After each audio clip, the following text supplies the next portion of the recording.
बिस्मिल्लाहिर्रहमानिर्रहीम। एक मुसलमान के अपने दूसरे भाई पर 6 बड़े हुकूक का तज़किरा हम कर रहे हैं और आज हम 5वां बड़ा हक़ बयान करने जा रहे हैं। वइज़ा मरिज़ा फ़उदहु, ये 5वां बड़ा हक़ आपका आपके मुसलमान भाई पर है कि जब आपका कोई भाई बीमार पड़ जाता है तो आप पर लाजिम है आप उसकी तीमारदारी करें। ये आप पर ज़रूरी है।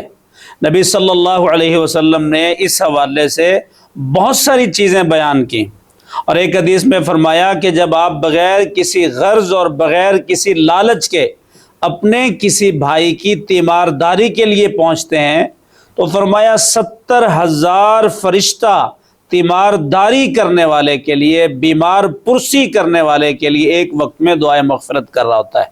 सो ये बहुत बड़े अजर का काम है कि आपका कोई भाई बीमार पड़ जाता है तो ये आप पर लाजिम है आप अपना वक़्त निकालें, आप उसके लिए कुछ ना कुछ लेके जाएं, आप उसकी हौसला अफजाई करें। और नबी सल्लल्लाहु अलैहि वसल्लम ने बाकायदा ये तरीक़े और ये अंदाज़ बयान किया। जब आप अपने बीमार भाई के पास बैठते हैं तो सबसे पहले क्या कहना है?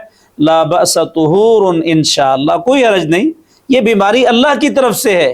तुहूरुन इंशाअल्लाह, ये बीमारी आपको गुनाहों से पाक कर देगी और अल्लाह के करीब कर देगी। ये आप अपने भाई को हौसला दे रहे हैं।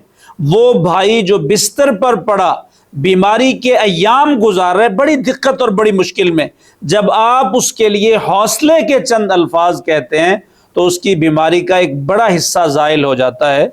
सो ये 5वां बड़ा हक़ है एक मुसलमान का अपने दूसरे भाई पर। जब आप अपने भाई को बीमार पाते हैं आप पर लाजिम है आप उसकी तीमारदारी के लिए वक़्त निकालें और अजर अज़ीम के मुस्तहिक ठहरें। अल्लाह ताला तौफ़ीक़ अता फ़रमाए।